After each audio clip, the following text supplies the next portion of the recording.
Boa tarde, pessoal. Estamos aqui para mais uma etapa, uma das etapas finais aqui do nosso curso de Física e Matemática Avançada, aulas 44 e 45. Nós vamos estar discutindo aqui um pouco mais propriedades de funções plurívocas. Na verdade, eu nem defini oficialmente ainda o que são funções plurívocas nas aulas anteriores, embora a gente já tenha trilhado um bom caminho na última aula. Tudo bem? Então, vamos lá. Eu vou continuar a falar aqui do que eu chamei de função argumento. Pessoal, parece estranho falar uma função argumento, mas todas as funções plurívocas triviais herdam a sua complexidade, o seu ponto de ramificação, os seus cortes da função argumento. É por isso que eu dediquei bastante tempo para nós a entendermos bem, tá bom? Então, vamos lá. Pessoal, qual é o detalhe? Nós queremos definir uma função analítica.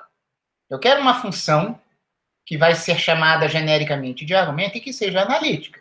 Vocês sabem que uma função analítica em um ponto do plano complexo é uma função que é diferenciável não apenas num ponto, mas em alguma vizinhança do ponto. Tudo bem? Em infinitos pontos arbitrariamente próximos desse nosso ponto de interesse. Tá? Então, a ideia de aberto de vizinhança é essencial. Tá? E uma função será analítica num domínio se for analítica em todos os pontos do seu domínio. Então, nós tivemos que fazer uma operação específica para que nós tivéssemos um argumento analítico na aula passada, que foi eliminarmos do argumento, além da origem, porque não existe fase associada à origem. O seu módulo é zero, você não tem ângulo para onde apontar.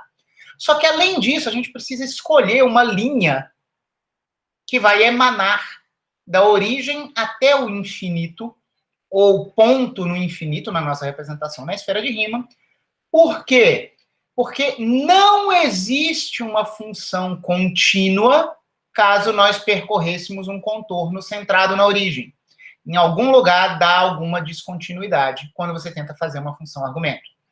Hoje eu vou tentar, quando eu discutir o logaritmo, apesar do logaritmo depender do argumento, vamos ver se lá no logaritmo eu consigo deixar mais claro o que acontece aqui. Então, qual é a ideia? A gente precisa definir um corte para que a nossa função seja analítica, porque nesses pontos de descontinuidade, a função não será diferenciável. Se não será diferenciável, não tem nenhuma esperança dela ser analítica. Então, nós precisamos ser humildes e, além de excluirmos a origem, precisamos excluir um corte, aquela linha escolhida, arbitrária, em que nós convencionaremos que a nossa função será descontínua. A escolha é arbitrária, mas é obrigatório fazer uma escolha. Tá bom? Então, eu comento isso aqui. Precisaremos excluir do domínio mais do que a origem. Embora passível de escolha, sempre há uma curva de descontinuidade. Aí, lá na aula passada, não se assustem com a simbologia aqui, é mais simples do que parece. Eu centrei alguma atenção em uma função argumento específica, que eu chamei de arg menos π. Ó, essa é uma função que pega qualquer complexo? Não. Eu tiro do meu domínio a origem, note que ela está incluída, mas também tiro os reais negativos. Tudo bem? E aí, isso é arbitrário, eu escolhi tirar a reta real negativa, e essa minha função vai assumir valores em algo também arbitrário. O fato de eu indexá-la por menos π aqui foi porque eu quis dizer que eu ia adotar uma convenção de, para os pontos no domínio, eu assumiria valores de menos π até mais π. Notem, pessoal, que esse mais π fechado, na verdade, não é muito importante, né? Porque ele só ocorreria se eu tivesse pontos na reta real negativa. Ela foi excluída. Mas, de qualquer forma, deixa isso aqui por enquanto. Tá? Contradomínio não precisa ser igual à imagem. Tá? O que essa nossa função faz, então? Ó, isso aqui era a função arbitrária. Aqui é a imagem da função num ponto. Qual que é o resultado? Vai ser o único ângulo θ entre menos π e mais π, com essas sutilezas aqui, tal que o seu número tem uma representação polar. Lembrem-se que a amplitude sempre é positiva. Bom, o meu argumento faz isso. Isso é uma escolha. Eu escolhi um corte e eu escolhi um contradomínio. Tá bom? Agora, mesmo que eu tivesse ficado na mesma escolha de corte, nós teríamos várias escolhas possíveis para o domínio, pessoal. Para o contradomínio, meu perdão. Muitas escolhas para o contradomínio. E aqui eu vou inventar mais uma anotação. Esse é um dos fatos que deixa essa aula pesada, um pouco chata. Porque eu vou inventando, eu tenho que inventar anotações para que eu tente ser didático. Bom? Eu vou chamar aqui de arg com n em cima a função, certo? Que tem o corte lá sempre no mesmo lugar, mas que os ângulos dela vão se estender de menos π até onde, ó, isso aqui vai passar a indexar, pessoal, o limite esquerdo aqui ao qual eu tendo do meu contradomínio. Então, a gente estava vendo aqui a função arg menos π, eu vou dizer que eu tenho uma arg n, vai ser uma arg de menos π mais 2πn. Ou seja, quando n for zero, nós teremos essa nossa função aqui. Pessoal, qual será a ideia? Eu vou manter o corte sempre nessa posição, no mesmo domínio, mas eu vou mudar o contradomínio. Eu tenho esse contradomínio, digamos assim, principal, que vai definir essa minha função que eu chamo de argumento principal. Só que eu vou imaginar outras funções que estão deslocadas em múltiplos de 2π em relação a isso aqui. Então, quando n for 1, a minha imagem passará a ser de mais π até mais 3π. Aberto aqui, fechado aqui. Tá? Mais uma vez, o que essa função nova, arg n de z, fará? O argumento de z. Eu ouvi um som, pessoal, deixa eu ver se há alguma dúvida ou observação na aula. Isso foi outra coisa. Não, não foi nada. Desculpem a interrupção. Retornarei, perdão. Então, notem, pessoal, que esses contradomínios estão concatenados perfeitamente, inclusive com essa história de quem é aberto e quem é fechado. Tá? Notem que a gente ia de menos π a mais π, sempre aberto na esquerda, fechado na direita. Quando n é 1, eu vou de π a 3π. Quando n é 2, eu vou de 3π a 5π.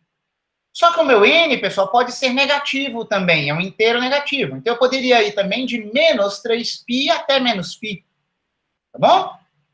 Então, note que sempre a extremidade direita do contradomínio de uma dessas funções, notem o mais aqui, ó, coincide em valor com a extremidade esquerda da próxima função, n mais 1. Tá bom?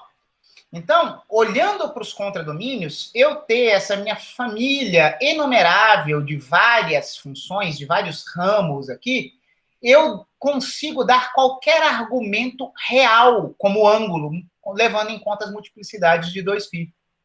Isso pode parecer desnecessário. Alguém pode dizer, professor, escolhe aí o intervalo de 0 a 2π e para. Para que você precisa de tudo isso?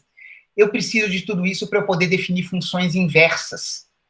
Quando a gente chegar na função logaritmo, nós queremos que o nosso logaritmo complexo seja, em algum sentido, a função inversa da exponencial complexa. Só que isso não é possível. Por quê? Porque a função exponencial complexa é periódica. Ela tem repetição de imagem, ela não é injetora. Então, na verdade, a gente tem que quebrar as imagens da exponencial complexa em várias faixas e definir funções logaritmo em faixas separadas para que a gente tenha a inversão. A mesma coisa acontece aqui. A mesma coisa acontece com raízes. Quando eu tiver a função complexa z ao quadrado, eu gostaria de ter uma função inversa de z ao quadrado. Vocês dirão, raiz de z.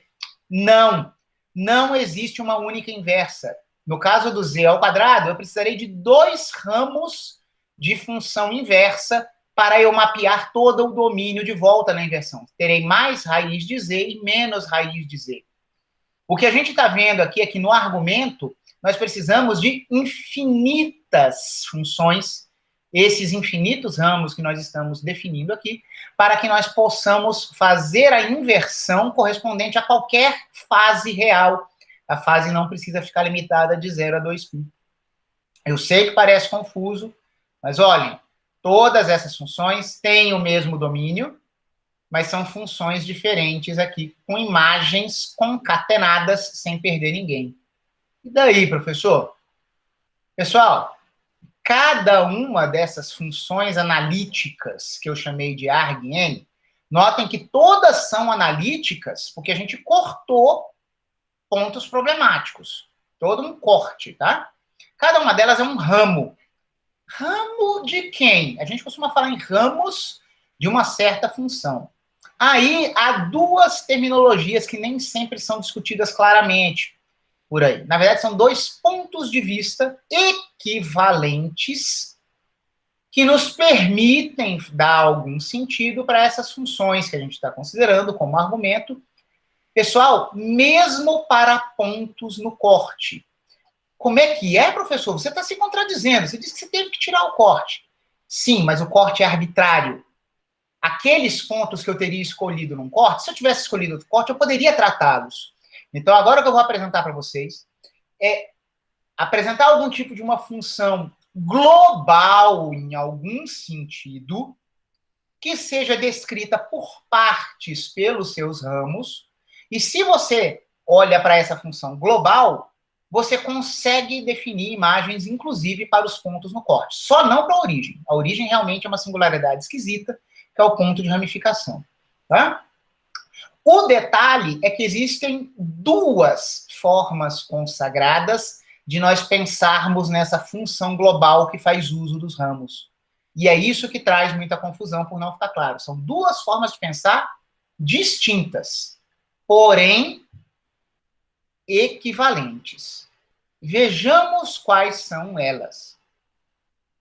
Primeira, é a mais abstrata, é a mais exótica, e ela é menos prática, tá bom, pessoal? Ela é menos prática no dia a dia do físico. Mas mesmo assim, eu vou mencionar e ela tem a sua relevância conceitual. Pessoal, nós temos como pensar nesse tipo de função global que eu estou falando em uma única função analítica. Repara, eu tinha feito os ramos serem analíticos, mas eu tive que tirar o corte, tive que excluir uma linha de descontinuidades. Mas olha a loucura. Existe um conceito global que envolve os vários ramos, em que eu vou ter uma função analítica até nos pontos do corte. Só que olha a loucura. Nós não teremos mais como domínio básico, mesmo que cortado, o plano complexo. Não, nosso domínio não será apenas o plano complexo, cortado. Nós teremos um tipo de domínio estendido para constituir o que a gente chama de uma superfície de Riemann. Tá? Eu vou falar um pouco aqui, um desenho vai deixar as coisas mais claras. Mas prestem atenção nessas frases, com cuidado. Vamos lá. Para o caso do argumento, para outras funções polurívocas não precisa ser infinitas, tá?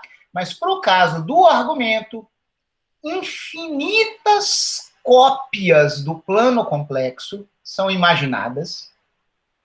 Todas elas são rasgadas no mesmo corte, que é um rasgo da origem até o infinito.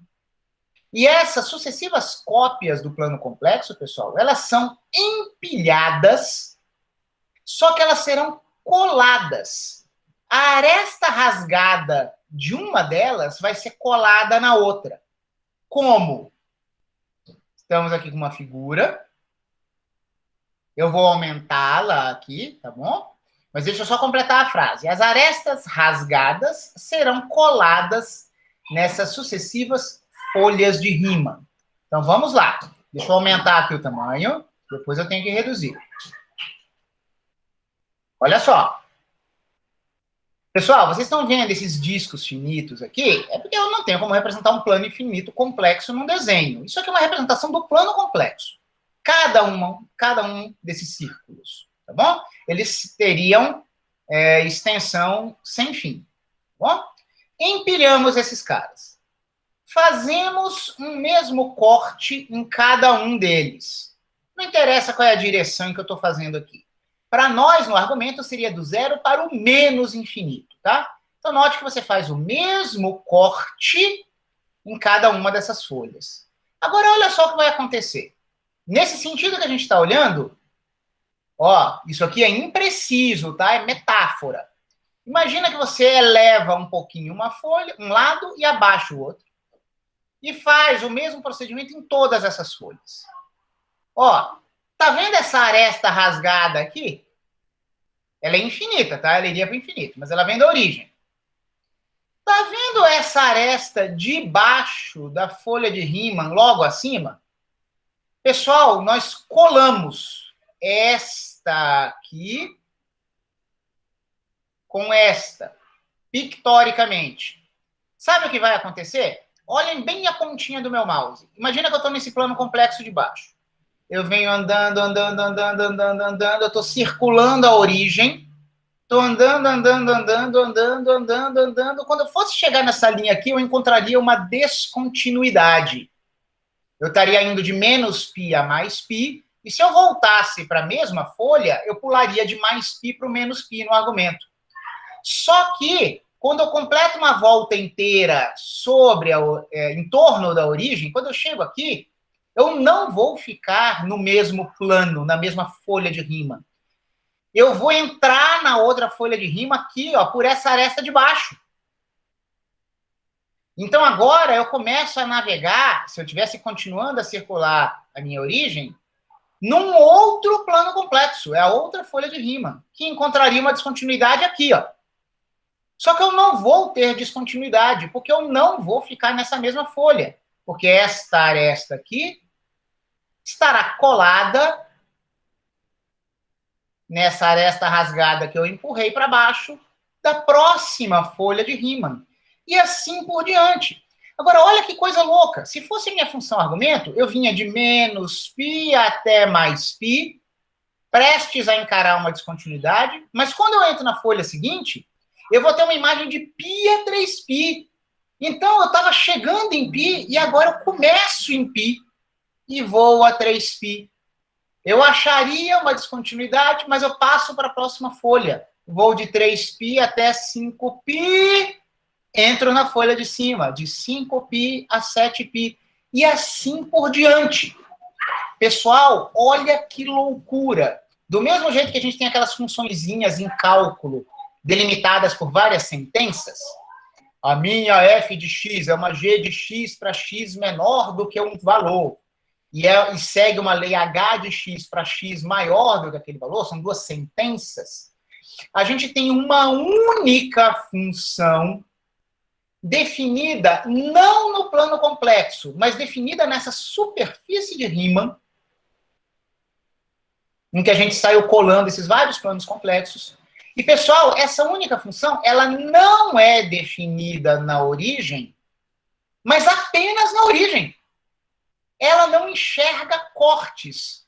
Os cortes, quando a gente chega aqui, a gente muda a sentença. Só que a gente não tem descontinuidade, porque as imagens desses ramos nas diferentes folhas são feitos para estarem concatenados, e essa nossa função, que assumiria valores aqui na superfície de Riemann, não é mais descontínua. Incrível! O que é enganador nessa imagem? Quando a gente faz uma visão tridimensional como essa aqui, ó, que sugere uma escada em espiral, ou um estacionamento de carros num shopping em que você vai circulando uma coluna para ir subindo, né? Parece que o Z é contínuo. A gente está chamando isso aqui de superfície e parece uma estrutura tridimensional, com X, Y e Z. Pessoal, o Z não é contínuo, é um Z discreto. Na verdade, a gente teria um ponto Z do plano complexo e poderíamos imaginar esse mesmo cara em qualquer uma das folhas. Então, na verdade, para você localizar um ponto na folha de Riemann, você tem um par ordenado ZK, em que o seu Z pertence a um dos planos complexos e o K indexa em qual folha você está, só que ele é discreto. Tá bom? Então, não existe continuidade na direção Z aqui. Mesmo assim, vocês vão ver milhares e milhares de livros fazendo uma representação tridimensional, como se nós tivéssemos um Z contínuo para representar uma superfície de rima. Então, pessoal, notem que os ramos fazem a sua aparição aqui, né?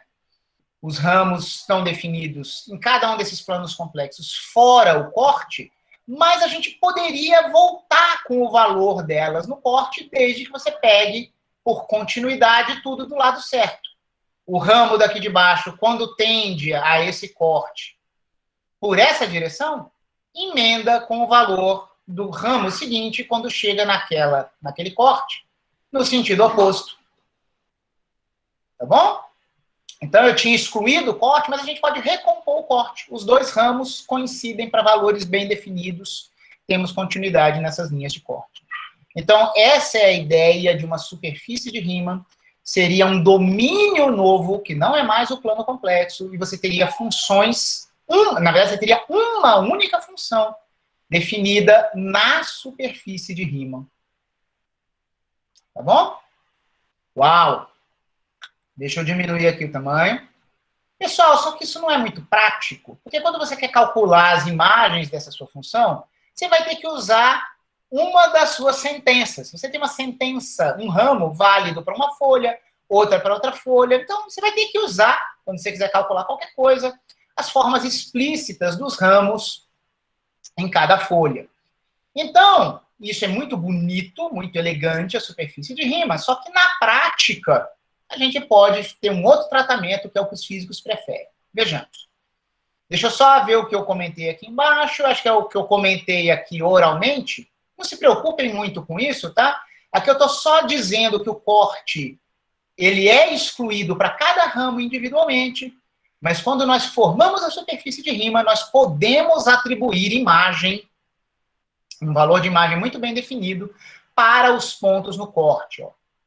Esse desenho aqui é só para sugerir o seguinte: você se aproxima de um certo ponto do corte, por um lado, por o outro, só que essas aproximações são feitas em ramos distintos. Então, quando você se aproxima, por exemplo, pelo sentido positivo, de um ponto no seu corte, numa folha de Riemann, folha de índice N, você vai chegar no mesmo valor do que se você chegasse no sentido horário, negativo, no mesmo ponto, vindo pela folha de cima. Então, o corte é excluído de cada ramo, se você quiser que cada corte seja analítico, mas quando você está emendando todo mundo na superfície de Riemann, há imagens bem definidas nesses pontos do corte. O único cara realmente sem imagem é a origem, uma singularidade realmente que não depende da sua escolha, que é o seu ponto de ramificação. Agora, qual é o ponto de vista que muitos físicos adotam? Pessoal, é um nome que é intrinsecamente incoerente. Função, a primeira coisa que a gente aprende sobre função é que funções associam uma única imagem a cada ponto do domínio.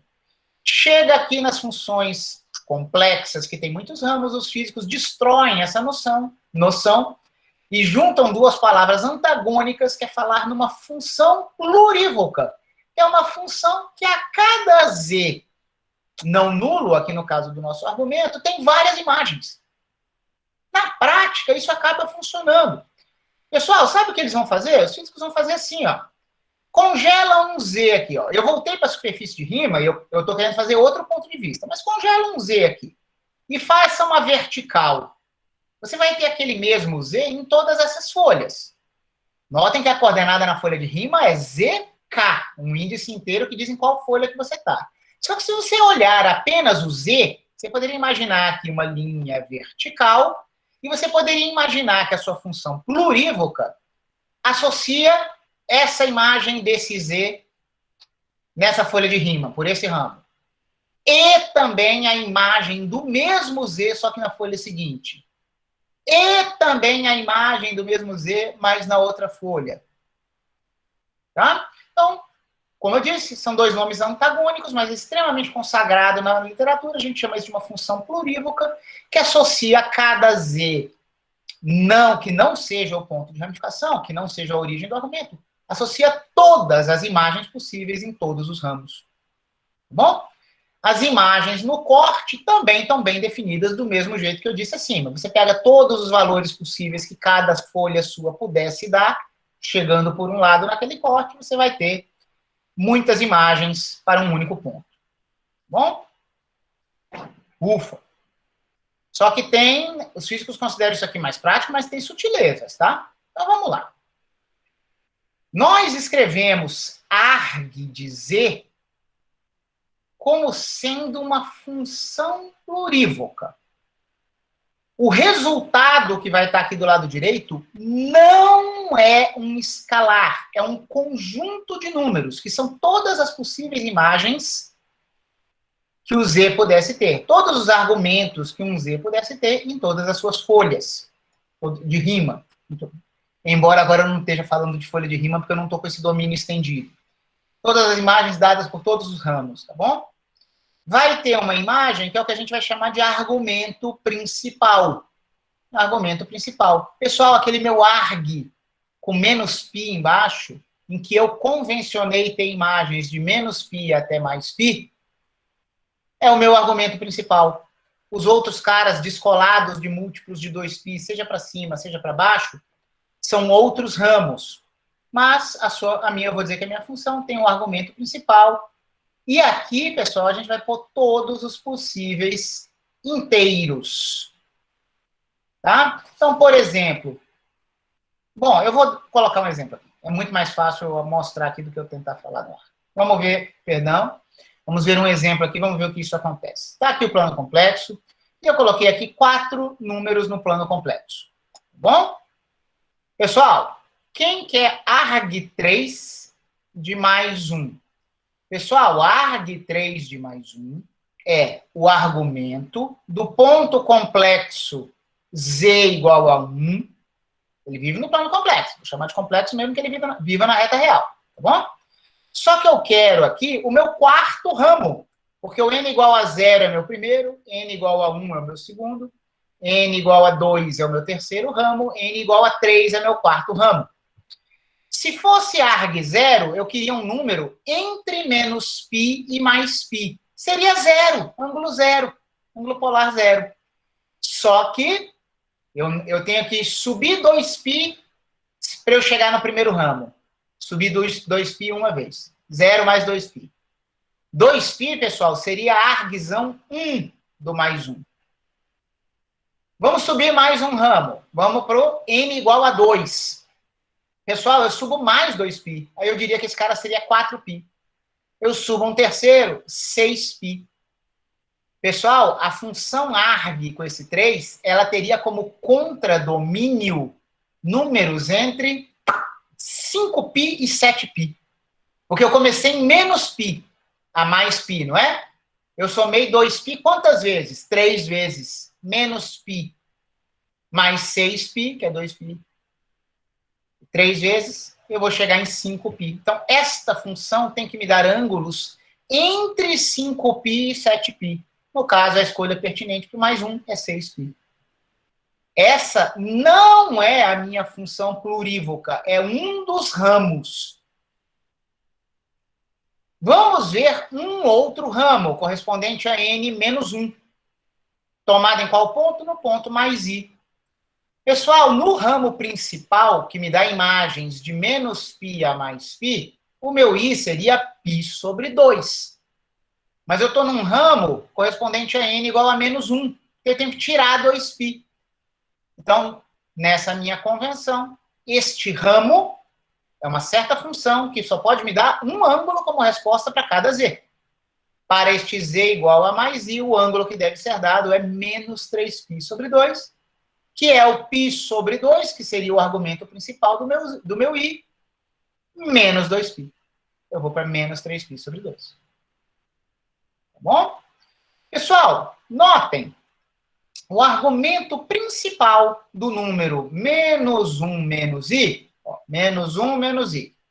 Muita gente iria dizer, eu ando π sobre 2, mais π sobre 2, cheguei em π, vou andar mais π sobre 4. Pessoal, a gente poderia ter definido o argumento principal assumindo ângulos de 0 a 2π. Poderíamos ter feito isso, alguns livros adotam essa convenção. Só que eu convencionei de menos π a mais π. Então, não, eu não começo daqui para eu chegar em 3π sobre 4. Perdão, é 3π sobre 4, não. π sobre 2 mais 3π sobre 4... Não, π sobre 2 menos π. Seria 3π sobre 4? 5π sobre 4, né? Seria 5π sobre 4. Não, eu não vou dizer que seria 5π sobre 4. Porque eu convencionei que no meu argumento principal eu tenho imagens de menos π a mais π. Então, esse cara é menos π mais π sobre 4, dá menos 3π sobre 4. Tá bom? Eu só obteria 5π sobre 4 se eu estivesse no ramo seguinte, no meu arg1, em que eu somaria 2π a qualquer cara que eu obtivesse aqui. Notem, pessoal, quantos 2πs eu somaria ao meu argumento principal, depende de que ramo que eu estou. Pessoal, oficialmente, o meu ramo principal, arg0, ele não me dá uma imagem para o ponto menos 1. Porque do jeito que eu defini esse cara era o meu corte. Eu escolhi isso aqui ser o corte. Mas é óbvio que se eu me aproximar dele por aqui, eu tendo a mais π. Tá bom? E não menos π, tá? Porque o menos π não estaria na minha escolha. Só que oficialmente, quando eu olho o ramo sozinho, sem estar emendando vários ramos numa superfície de rima, esse cara estaria indefinido. Agora, pessoal, vamos ver o nosso primeiro exemplo de uma função plurívoca. Todos esses caras que eu gritei aqui eram ramos específicos. E se eu tiver com todos os ramos juntos? Quem é arg de I? Função plurívoca em I. Vamos voltar para a nossa definição ali, só para a gente não ficar perdido. O meu argumento plurívoco será dado por um número base, que é o argumento principal na convenção que eu escolhi, mais todos os possíveis múltiplos inteiros positivos ou negativos ou nulo de 2π. Então, o que está do lado direito aqui não é um escalar, é um conjunto. Eu vou deixar isso explícito aqui. Vamos lá. Quem é arg plurívoco de I? Bom, peguemos o nosso argumento principal. Quem é o argumento principal de I? Ora, principal tem ângulos entre menos π e mais π. É claro que o meu I é mais π sobre 2. Argumento principal, só que nós somamos a ele todos os possíveis n's. Podemos e devemos escrever assim. Essa aqui seria a resposta. Só que por fins didáticos, eu estou afirmando que isso é uma igualdade não de escalares, mas de conjuntos. Então, na verdade, esse cara que está escrito aqui, ele representaria todos os números do tipo π sobre 2 mais 2πn, quando consideramos todos os possíveis inteiros n. Em funções plurívocas, nós teremos equações de conjuntos, e não de escalares. Pessoal, quem é a plurívoca arg de menos 1? Eu já tinha feito menos 1 antes, em algum lugar? Não, né? Eu só tinha comentado que no argumento principal esse cara nem estaria definido. Tudo bem, mas quando a gente faz o arg não o principal, mas plurívoco, a gente considera todos os possíveis valores que poderiam ser atingidos aqui, nem que fosse por continuidade. Então, aquele π que a gente tinha colocado, ele se manifesta aqui. Teremos todos os possíveis múltiplos de 2π. Então, na verdade, temos uma infinidade de argumentos, aqui no caso, todos os múltiplos ímpares de π. Tudo bem? Todos os múltiplos ímpares de π. Pensem sobre isso, perguntem-me depois. Vamos lá. Eu fui um pouco lento aqui. Permitam-me dar uma olhada no horário, mas eu não tenho escolha, senão eu não vou ser didático, certo? Então, vamos tentar falar mais coisas aqui. Temos muita coisa ainda. Vamos lá. Vamos falar agora sobre o logaritmo. O logaritmo é uma linda função complexa, certo? Que, como o argumento, tem infinitas folhas de rima, se eu pensar na descrição de superfície de rima. Ou mesmo que eu pense só no sentido de função plurívoca, de múltiplas imagens, tem infinitas imagens. Cada ponto do plano complexo, com exceção da origem, terá infinitas imagens. Tá? Aí eu faço aqui alguns comentários um pouco colaterais, porque eu acho bonitinhos, tá? Nós sabemos que na reta real positiva, a função logaritmo, ela pode ser definida desse jeito aqui, né, pessoal? Todo mundo conhece o resultado do cálculo, que a derivada do log de x é 1 sobre x. Só que quando você faz isso, você já pressupõe que você conhece a função logaritmo. Na verdade, axiomaticamente, você poderia derivar todas as propriedades do logaritmo, definindo o logaritmo desta forma. Uma função dada por uma integral em que a sua variável independente fica como extremidade superior de integração. Claro que x, no caso aqui pra gente, no caso real, vive na reta real positiva, estritamente positiva. Ele não pode ser negativo e nem zero. Pessoal, é muito bonitinho. Você mostra com essa integral que log do produto é soma dos logs. Você demonstra todas as propriedades do logaritmo com essa integral. Livros de análise matemática fazem isso. Tá? Eu comento isso aqui porque a gente vai ver o logaritmo complexo emergir de uma expressão análoga estendida da reta real para o plano complexo. Então, aqui eu coloco aqui retoricamente uma explicação. Será que, com a óbvia exceção da origem, tirando x igual a zero, será que nós podemos estender essa definição para o plano complexo? Definindo o log de z como uma integral de 1 sobre um xi. Xi vai ser uma variável complexa no plano complexo. Ao longo de um contorno, pessoal, que anda de 1 a z, notem que aqui a gente andava de 1 a x na reta real. Agora eu quero definir uma função de um ponto qualquer, eu andaria de 1 a z. Onde 1 a z seria uma curva orientada de 1 a z. O z, claro que não poderia ser a origem, e na verdade essa curva também não poderia passar pela origem. Não. Não dá para a gente excluir apenas a origem e querer definir uma função analítica desse jeito. Sabe por quê? Do mesmo jeito que acontece com o argumento, tem que haver uma linha de descontinuidade. Se você escolher qualquer contorno fechado com a origem no interior e você tratasse essa integral como integrando, ela seria a função que você queria integrar, você chega em alguma descontinuidade. Tá? Então, excluindo apenas a origem, não. Isso não presta como logaritmo complexo. Bom, então é isso que eu estou afirmando aqui. Há uma linha de descontinuidade no mesmo sentido que eu expliquei com o argumento.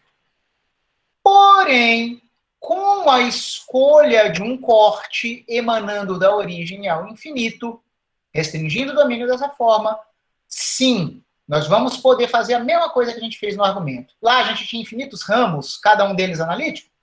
Aqui nós vamos ter infinitos ramos analíticos do logaritmo. Poderíamos emendar esses ramos numa superfície de Riemann para formar uma única função analítica? Sim. Podemos não pensar em superfície de Riemann, mas podemos pensar numa função plurívoca que me dê várias imagens para cada ponto diferente da origem? Sim. É tudo igual ao argumento, pessoal. Tá? Só que eu vou mostrar aqui, para quem achava que aquela discussão da descontinuidade no argumento era esquisita, eu vou mostrar como ela aparece de uma forma natural no logaritmo. Ó, vamos ilustrar a descontinuidade, certo? De qualquer função em um contorno ao redor da origem. Descontinuidade de quem? Da função logaritmo. Bom, sabe por que isso ocorre? Olha só, se a gente tivesse uma integral num contorno fechado em torno de qualquer 1 sobre z elevado a n. Pessoal, o n podia ser inteiro, tá? Podia ser que desse negativo aqui, isso virasse até uma potência. Ocorre um milagre aqui, pessoal. Olha só qual é o pequeno milagre. O logaritmo para a gente corresponde ao caso n igual a 1. Somente no caso n igual a 1, essa integral não dá zero. Esse é um milagre da análise complexa, responsável por diversas propriedades importantes, inclusive pelo teorema dos resíduos. Certo? Eu imagino que todos saibam e se lembrem que o resíduo é o coeficiente de 1 sobre z na expansão de uma função em séries de Laurent em torno daquele ponto, que pode ser uma singularidade. E 2πi, soma de resíduos, nos dá o resultado de integrais em contornos fechados. Não é isso? Pessoal, integrais em contornos fechados não ligam para quase todos os termos da sua expansão em série de Laurent. Só ligam para os coeficientes de 1 sobre z. Ou seja, quando n igual a 1. Por quê? Por causa deste milagre aqui. Vejamos o milagre. Esse cara só não se anula quando n for 1. Isso aqui é uma delta de Kronecker. Vejamos. Ó, ficou meio ruim aqui, porque depois eu mudei de n para m mais 1 para facilitar a conta. E eu retifiquei a posteriori, tá? Mas, ó, imagina que você tivesse, ao invés de n aqui, m mais 1. E vamos escolher para circundar a origem, um contorno fechado, que seja uma circunferência de raio R. A gente sabe que qualquer integral complexa pode ser parametrizada para dar algo parecido com o cálculo de uma integral de linha. A gente parametriza por θ variando de 0 a 2π. Eu estou tentando fazer num sentido que vocês enxerguem aqui, eu estou tentando fazer o contrário. Certo? Segue essa expressão. Eu disse que o meu z de θ vai ser um r aí θ, porque eu quero que minha curva seja uma circunferência. A sua derivada é i vezes a própria parametrização, dθ. Esse mais 1 aqui é conveniente para cancelar esse r e θ aqui em cima e cancelar esse mais 1. Temos um i sobrando, que veio da diferencial. Ele vem aqui para fora. R elevado a menos m. Notem que o mais 1 já tinha cancelado com aquele cara. Vem aqui para fora. O que sobra dentro da integral é uma integral em θ de e a menos i θm. Menos porque vai para cima. E só m, porque esse mais 1 já teria cancelado com isso aqui. Estão vendo isso aqui? Pessoal, essa função admite primitiva. Isso aqui é uma integral de uma função que assume valores complexos, mas é na reta real, a gente acha primitivas. Só que a primitiva dela divide por m. Então você não pode fazer isso quando m é igual a 0. Você tem que fazer um tratamento separado. Se o m for 0, na verdade a nossa integral será i vezes 1 integral de 0 a 2π de 1. Aqui, que dá 2πi. Para valores m não nulos, a gente acha a primitiva. Está aqui. Tem o mesmo pré-fator que a gente tinha ali antes. Só que, quando a gente integra de 0 a 2π, pessoal, aqui nós temos uma função periódica de período fundamental 2π. Então, o valor dela menos ela mesma.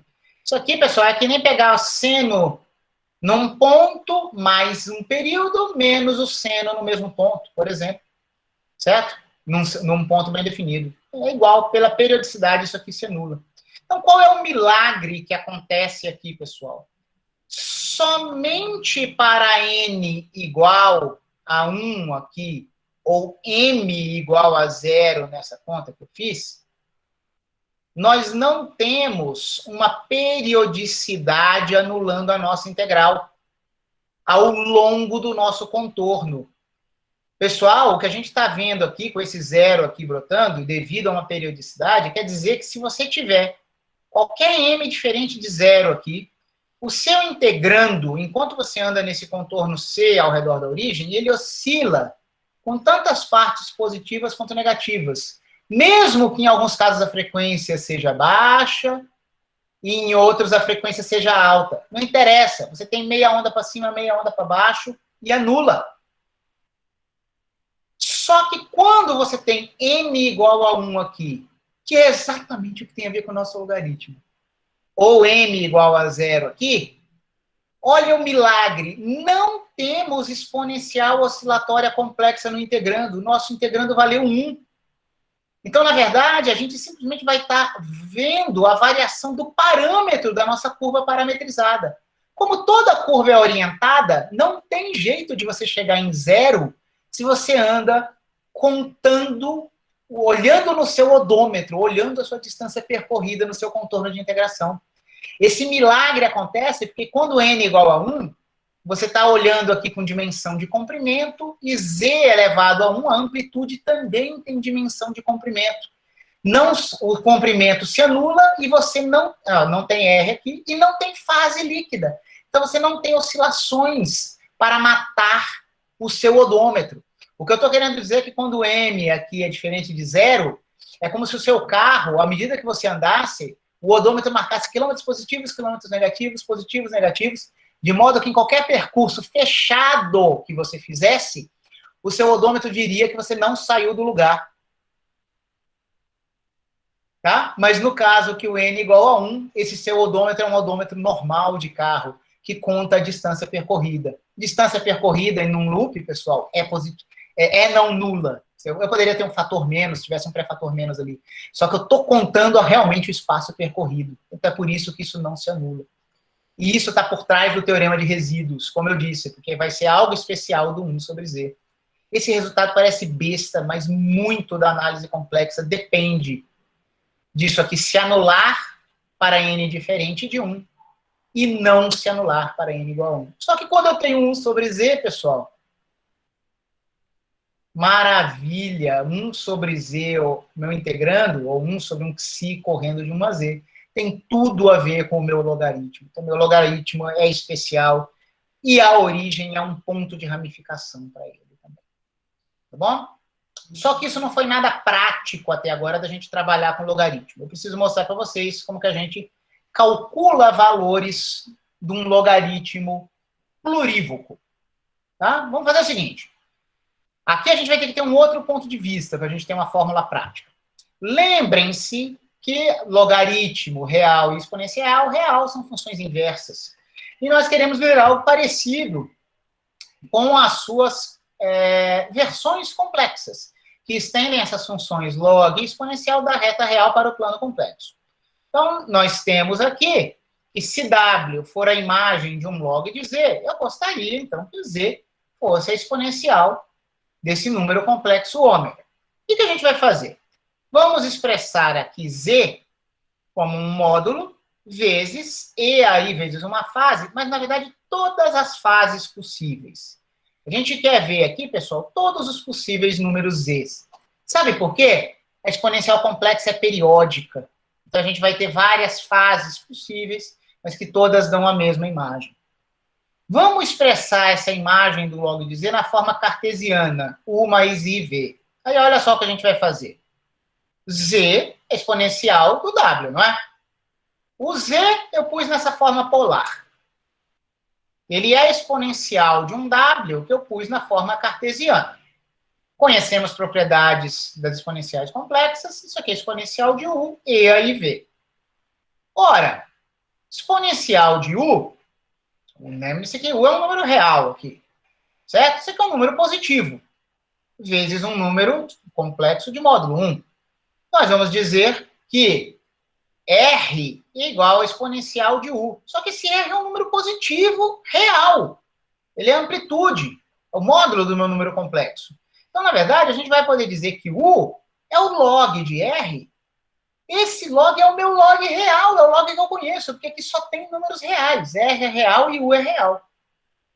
Por motivos que vocês vão achar psicopáticos, eu vou colocar um zerozinho sobre esse log aqui, que ele vai ter algo a ver com um ramo, mas quero que vocês pensem nele como logaritmo que vocês já conheciam. Olhando as fases desses números complexos, pessoal, E aí alfa ser igual a E aí beta não quer dizer que alfa é igual a beta. Na verdade, você quer dizer que o alfa é igual ao beta mais múltiplos de 2. Só que eu já levei em conta todos os possíveis múltiplos de 2π quando eu escrevi aqui, não o argumento principal de Z, mas sim a função plurívoca que tem todas as fases possíveis. Então, os múltiplos já estão aqui. Então, nós vamos dizer que V será igual ao arg de Z, plurívoco, e essa vai ser a nossa expressão prática. Log de Z é o número W? É isso que a gente quer fazer? Um Z qualquer? Não nulo, né? Que não seja na origem? Tá bom, quem que é o W? O W é U mais IV. Só que eu acabei de isolar o U e o V aqui. Então, meu log de Z é W, que é U mais IV. Vamos escrever. Log de Z é igual a U, onde, ao invés de escrever R, eu escrevi explicitamente o módulo do meu Z, porque esse é o papel do R, mais IV. E V é a arg de Z. Só que isso aqui, esse lado direito, não é um escalar. é um conjunto de infinitos escalares. Por quê? Porque o meu arg de z, deixa esse separadinho aqui. O meu arg de z é o meu argumento principal com uma escolha de fase, mais múltiplos n de 2π. Aparece um i aqui porque é esse i, cara, aqui. Eu repeti esse ramo principal do logaritmo aqui, mais i vezes algo plurívoco. Isso dá i vezes algo basal, que é o meu argumento principal, e aqui estão os possíveis múltiplos 2π. N igual a 0 corresponde ao ramo principal do meu logaritmo. Então, notem que o nosso log real, na verdade, ele faz o papel de um ramo principal do logaritmo quando recebe uma entrada real. Esse ramo principal log de 0 pode receber quaisquer z's, mas, em particular, quando ele estiver recebendo um número real, como esse módulo de z, ele faz o papel do logaritmo que vocês já conheciam. Tá bom? Então, n igual a 0 corresponde ao ramo principal do logaritmo. Ó, aqui eu vou olhar só o ramo principal. É só esse cara, log 0. Aqui ele está aplicado no módulo, né? Eu vou dizer o seguinte, ó. Log 0 de z é o log 0 do seu módulo mais i vezes o seu argumento principal, que vai ter fases de menos π a mais π do jeito que eu escolhi. Ufa, confuso, né? A gente precisa ver exemplos. Vamos ver exemplos. Eu só destaco desde já que o logaritmo ele herda a escolha do corte e os infinitos ramos do argumento. Porque a gente calcula o logaritmo na prática usando o argumento, pessoal. Não dá para fugir do argumento. Vamos ver aqui uma série de exemplos. Mais uma vez, permita-me conferir o horário. Tudo bem. Acho que vai dar tempo da gente fechar sem maiores correrias. Log de i. Isso faz sentido? Faz. Vai dar não só uma resposta, mas infinitas respostas. Porque eu sei que eu tenho infinitos ramos no logaritmo, que vieram dos infinitos ramos do argumento. Qual é o meu algoritmo para calcular isso? Pegue o ramo principal, que é o logaritmo que você conhece antes da análise complexa, e aplique-o a um número real, que é o módulo do z que você está considerando. Olha o que eu tinha colocado lá na página anterior. Ó, log de z é o ramo principal do log no módulo de z. Ramo principal aplicado no número real, isso aqui é o log que você já conhece. Único. Aqui, log 0 do módulo de i, mais um i próprio da expressão, vezes o argumento principal daquele z. Esse i é da fórmula. Esse i que está aqui foi porque eu peguei esse argumento, tá? Notem que esse aqui é da fórmula. Aqui está. Voltemos. Mais infinitos múltiplos de 2πi. O argumento tem infinitos múltiplos de 2π. O logaritmo tem infinitos múltiplos de 2πi. Por causa desse i multiplicativo aqui. Módulo de i é 1. Log que eu já conheço de 1 é 0. Argumento principal de mais i, na minha escolha de números, né, de argumentos de menos π até mais π, a gente sabe que o i tem fase π sobre 2. É um único número. Só que nós temos todos esses possíveis múltiplos aqui. 0, π em evidência, né, tem um fator meio. π em evidência, 2n. 2n mais meio de π. Isso não é um escalar, isso é um conjunto infinito de escalares para todos os n inteiros. É isso que os físicos chamam de uma função plurívoca. Você dá uma entrada, você tem várias saídas. Se fosse raiz de z, teríamos 2 saídas. Se fosse raiz cúbica de z, teríamos 3 saídas. Vou comentar sobre isso. Quando é argumento e quando é log, temos infinitas saídas. Uma superfície de Riemann, naquela descrição, com infinitas folhas. Logaritmo de número negativo? Isso existe? Existe. Porque apesar da gente costumeiramente colocar aquilo ali no corte, pessoal, eu disse, a única singularidade verdadeira onde a gente não calcula o logaritmo é a origem, que é o ponto de ramificação. Qualquer corte é só uma convenção. O corte poderia estar lá ou não. E não há dúvida de para que valor a gente tende se a gente considerar limites laterais por um ramo e por outro ramo. O que você não pode fazer é pegar o mesmo ramo tendendo àquele ponto pelos dois lados. Aí vai dar besteira.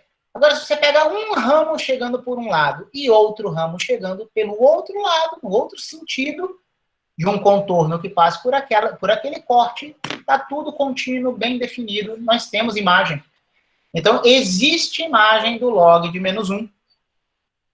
Definição: ramo principal do logaritmo, no módulo daquele cara, mais i vezes função plurívoca arg daquela entrada, daquele elemento do domínio que você está analisando.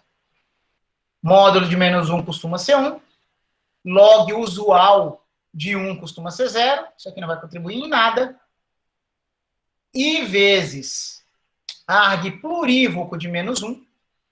Nós vimos que o argumento principal do -1, você pode ficar em dúvida com o seu corte, mas quando está no sentido plurívoco, não tem dúvida. O -1 está lá no ângulo π, certo? Do seu plano complexo, mais múltiplos 2πn.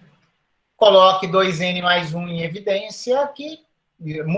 Na verdade, o π em evidência, você vai ter 2n mais 1 vezes π.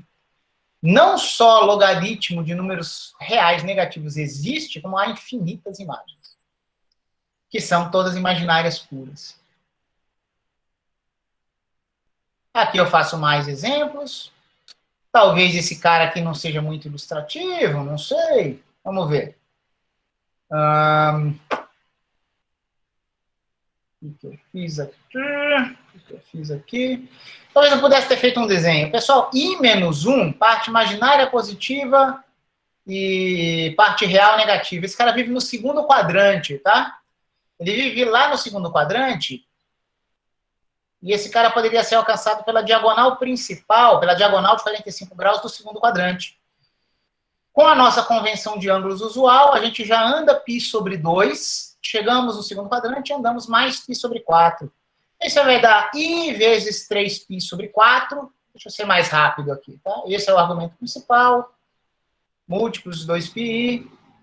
O número i-1 tem módulo raiz de 2, temos o log dele. Esse cara não foi tão importante, talvez eu nem devesse tê-lo feito.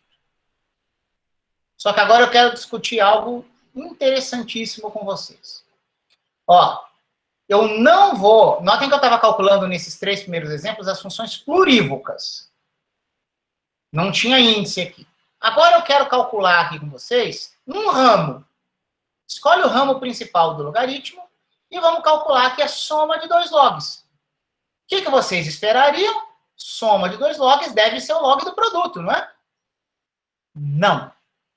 Para um ramo, olhando equações de escalares, o logaritmo complexo não respeita essa propriedade. Só que olhando funções plurívocas, respeita. Vamos ver. Vamos calcular. No ramo principal, quem é log 0 de i?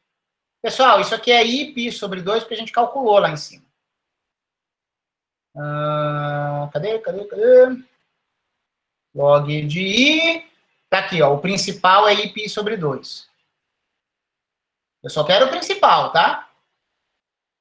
Não a plurívoca toda. Quero só o i sobre 2. Então, esse i sobre 2 que tá aqui, ele vem aqui. Agora eu lembrei porque que eu calculei esse cara aqui. Principal de i-1. Principal de i-1 é log de raiz de 2, que é meio log de 2, porque esse aqui é o logaritmo que a gente conhece, tá bom?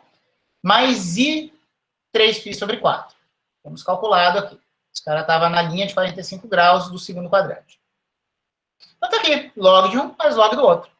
Tá aqui o valor, deixei ele guardado. Eu aproveitei resultados dos exemplos anteriores. Agora, eu quero ver quem é o log no ramo principal do produto deles, do i vezes o i-1. I vezes i-1 eu sei fazer. -1 menos i. Vamos calcular no ramo principal do log quem é o valor desse cara, quem é a imagem desse cara. Vai ser uma única imagem, porque aqui eu estou num único ramo. Log principal do módulo, isso é um logaritmo que a gente conhece, e que vale quanto? Módulo desse número complexo é raiz de 2, raiz de 2 é 2 elevado a meio, o meio tomba, isso é meio log no ramo principal de 2. Bom? Só que aqui a gente tem que pegar mais i argumento principal, porque eu estou no ramo principal do log, ramo principal do argumento, de menos 1 menos i. Pessoal, só que o número menos 1 menos i, ele vive no terceiro quadrante. Então, ele tem que ter números, argumentos, entre menos π sobre 2 e menos π. Na verdade, esse ponto vive na linha de 45 graus no terceiro quadrante. Então, entre menos π sobre 2 e menos π é menos 3π sobre 4. Negativo. Então, este é o log do produto. Pessoal, a diferença, olhem aqui como eu construí, ó. Isso aqui, entre colchetes, foi o primeiro cálculo, que é o log da soma. Dele eu subtraio o log do produto, que foi o que eu acabei de calcular. Se o ramo principal do logaritmo tivesse as mesmas propriedades do logaritmo na reta real, nós saberíamos que isso aqui deveria dar zero. Porque nós sabemos que na reta real, o log do produto é a soma dos logs das parcelas. Se eu faço essa diferença, deveria dar zero se fosse o que eu conheceria. Só que isso dá diferente de zero.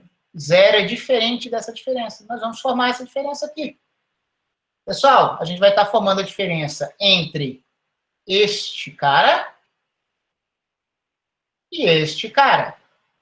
Notem que o número real meio log principal de 2 vai embora. Aqui nós temos... o que nós temos aqui? Temos um iπ sobre 2, mais i3π sobre 4. Tem um menos da operação que eu quero fazer e tem outro menos aqui. Então, na verdade, a gente vai ter 2 vezes 3π sobre 4, que é 3π sobre 2. O iπ sobre 2 que estava nos esperando aqui desse cara, mais esse cara, 2π. Pessoal, 2π não costuma ser zero, não. E não é. Qual é a mensagem que eu deixo gravado para isso aqui? Por outro lado, se isso aqui não deu zero, isso deu um múltiplo de 2πi. Então, qual é o lance lindíssimo? Quando a gente considera as funções plurívocas, pessoal, isso aqui não é um escalar. Isso aqui é uma infinidade de números, é um conjunto. Que são as possíveis imagens de i na função plurívoca log. Aqui é um outro conjunto. Se nós definirmos soma de dois conjuntos como sendo a união daqueles conjuntos, aí vale. Porque quando eu considero possíveis múltiplos de 2πi, o conjunto de números do lado esquerdo é igual ao conjunto de números do lado direito. E aí, para o logaritmo complexo plurívoco, no sentido de conjuntos, vai valer que o log do produto seja a soma dos logs. Mas isso não vale para os ramos isoladamente. Isso é muito importante, pessoal. Isso é muito, você não pode ficar num ramo e trabalhar que o log do produto é a soma dos logs. Mas você pode fazer isso se você estiver pensando não em igualdade de escalares, mas em igualdade de conjuntos. Então, eu destaco, demonstrando isso em geral, não seria tão difícil. Mas eu vou só gritar o resultado. Para ramos isolados, não. Mas, plurivocamente, se não forem ramos específicos, sim. Log complexo do produto é soma dos logs. Além disso, em qualquer ramo isolado, qualquer ramo isolado é analítico, é diferenciável, e em qualquer ramo você vai ter derivada do log dando 1 sobre z. Pessoal, as imagens não são iguais, mas elas diferem por constantes, mais 2πi n. Diferença entre dois ramos quaisquer. Quando você deriva, a derivada da constante vai para zero. Então, qualquer ramo tem a derivada do log naquele ramo, né, daquele ramo de log, é 1 sobre z. Isso pode ser demonstrado. E a gente poderia fazer aqui outros exemplos. Eu estou um pouco preocupado com a hora. Essa aula está ficando muito longa. Deixa eu ver como que eu vou lidar. Vamos ver como que eu vou lidar com isso. Pessoal, eu faço aqui outros exemplos. Eu vou fazer o seguinte, eu não vou narrar e descrever esses exemplos detalhadamente, para que a gente tenha tempo para discutir. Mas esses exemplos serviriam para a gente ver o que acontece se a gente deslocar o argumento do logaritmo. Isso acontece em aplicações de logaritmo, né? Integrais, por exemplo, de interesse da física. Tá? Então, eu vou só mencionar rapidamente o que acontece aqui, vocês vão ler esses exemplos com mais calma e vão tirar dúvidas comigo na aula seguinte. Ó, se eu mudar o meu argumento no log, no ramo principal do log, de z para 3z menos i, isso corresponde a um deslocamento do corte, tá, pessoal?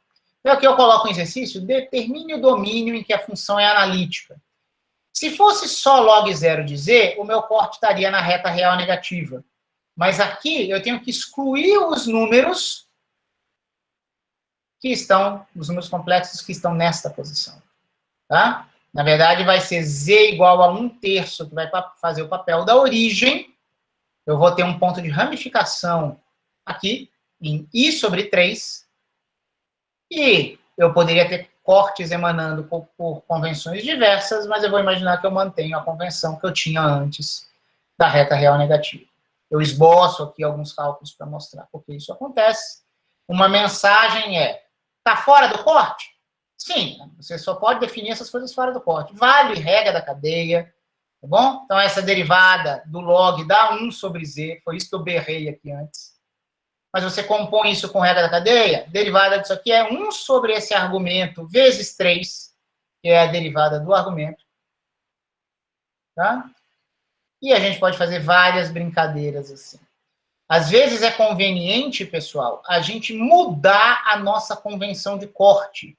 Então, por exemplo, eu coloco aqui um exercício em que eu peço para a gente achar um ramo desta função log de z ao cubo menos 2, que seja analítico em z igual a 0. Ser analítico em z igual a 0 desta função quer dizer que o log precisa ser analítico em menos 2. Isso parece um problemão, porque o menos 2 coincide com onde a gente costuma colocar o corte.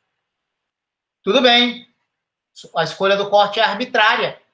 Então, por exemplo, aqui é um exemplo que eu vou mostrar para vocês vão avaliar depois, que eu posiciono o corte emanando para o infinito pela reta real positiva, e não pela negativa. Isso muda minhas definições de ângulo.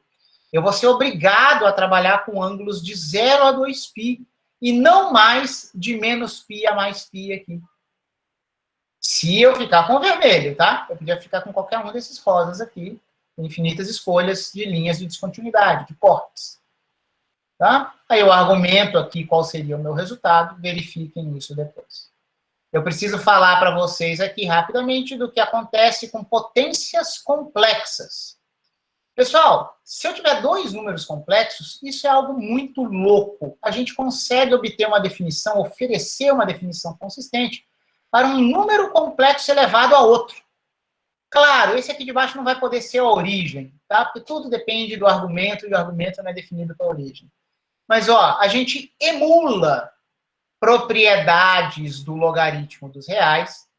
Pessoal, cuidado de imaginar que isso aqui é pura e simplesmente exponencial do log do z a alfa e que você tombou o alfa igual nos reais, tá? Toma cuidado com isso aqui. Mas isso aqui funciona, é bem consistente e, em geral, um número complexo elevado a outro vai nos dar uma função plurívoca segundo essa prescrição. Então, notem que potências, em geral, dependem do log plurívoco, que, por sua vez, dependia do argumento.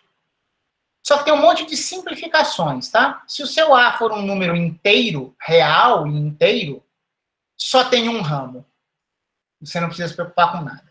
Então, z elevado a 2 ou z elevado a menos 7, você tem uma singularidade se tiver z a menos 7, mas não é uma singularidade do tipo ponto de ramificação. É uma singularidade do tipo polo. Então, não emana linha de descontinuidade, mesmo que o seu alfa seja um inteiro negativo. Tá? Se o alfa for inteiro, você só tem um ramo. Se o alfa for um número racional, mas não inteiro, por exemplo, 1/2, 1/3, 1/7 nas raízes, raiz enésima, dizer 1 sobre n, eu coloco aqui em geral qualquer n sobre n, nós vamos ter n ramos. Então, portanto, raiz de z, que é z elevado a meio, cai nessa forma aqui de alfa racional, mas não inteiro, 1/2, e a gente vai ter 2 ramos. Qualquer outra escolha desse alfa vai ter uma função plurívoca de infinitos ramos. Tá bom? Pessoal, nós vamos fazer integrais complexas de integrandos que tem z elevado a alfa de algum tipo, na aula que vem, ou que tenham logaritmos plurívocos no integrando. Eu sei que eu estou sendo um pouco rápido aqui, tá bom? A última coisa que eu vou colocar é que esse número finito de ramos, do caso racional, ele é explicado por essa fórmula aqui, que tem a ver com as n raízes da unidade. Analisem isso aqui com calma, mas essa é a explicação do porquê que a gente só tem um número finito de ramos lá. A gente volta a discutir isso na próxima aula. Desculpem, o final ficou um pouco jogado. Nós podemos conversar sobre isso tanto hoje quanto na próxima aula. Peço apenas que vocês aguardem o fim da gravação.